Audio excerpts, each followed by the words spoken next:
मागील 3 दशकात पुढारी आणि राजकारण हे शब्द देशात क्रमशः बदनाम होत गेले। त्याची कारणं सर्वांनाच ठाऊक आहेत, पण राजकारणाच्या या दलदलीतही काही कमलपुष्प उमलली। अंधारातही निष्ठेनं तेवणारे काही दीप आशांकुर बनले। देशाच्या आणि समाजाच्या भविष्याला आकार देण्याची क्षमता राजकारणात आहे।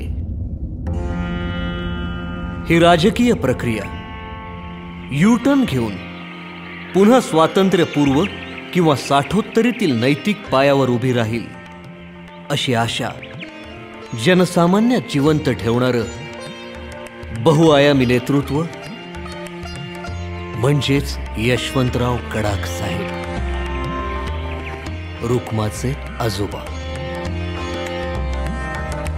एका अत्यंत सामान्य शेतकरी कुटुंबात जन्मलेल्या गडाख साहेबांना कुठलाही वजनदार राजकीय वारसा नव्हता।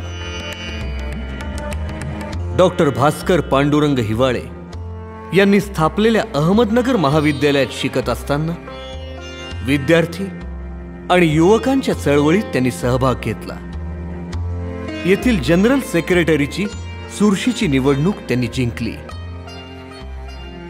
तिथून मिळालेला आत्मविश्वास आणि अनुभव दोन्ही गाठीस बांधून साहेबांनी ग्रामपंचायत, जिल्हा परिषद ते थेट लोकसभा अशी मजल मारली।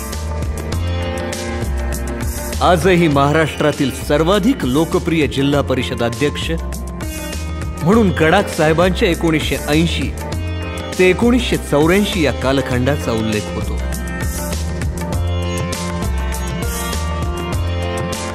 शेतकऱ्यांना आर्थिक, शैक्षणिक आणि सामाजिक न्याय मिळावा म्हणून साहेबांनी सोनई सहकारी साखर कारखाना, मुळा एज्युकेशन सोसायटी अशा अनेक संस्था काढल्या।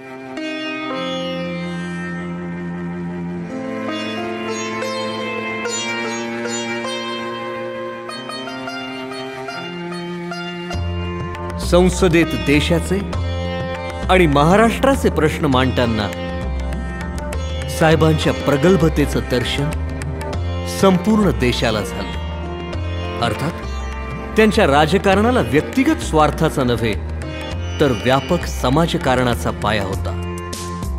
त्यामुळे मिळत असलेली मंत्रिपद आणि लाल दिवे हे दोन्ही नाकारण्याची अनासक्ती ते दाखवू शकले।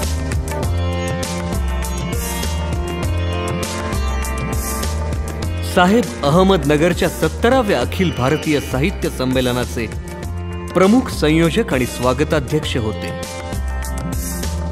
सर्व समाज घटकांना सोबत घेऊन राजकारणाचे जोडे आणि कंगोरे दूर ठेवून साहित्य संमेलन कसं आयोजित करावं याचा एक आदर्श साहेबांनी महाराष्ट्रासमोर ठेवला। साहित्याची आवड असणारे गडाख साहेब केवळ दर्दी वाचकच नाही तर ते स्वतः एक दर्जेदार लेखक आहेत।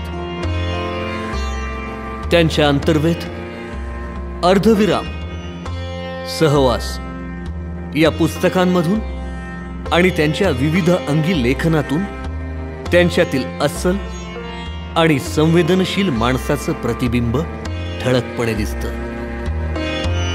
त्यांच्या वेचक आणि प्रभावी लेखनाकरिता त्यांना बहिरू रतन दमाणी पुरस्कार, पुणे विद्यापीठाचा जीवन गौरव पुरस्कार, साहित्य सम्राट न. चिं. केळकर पुरस्काराने सन्मानित करण्यात आलं आहे। कविवर्य राणा पवार पुरस्कार आणि स्वर्गीय स. ना. कदम गुरुजी पुरस्काराने देखील त्यांना गौरविण्यात आलं आहे।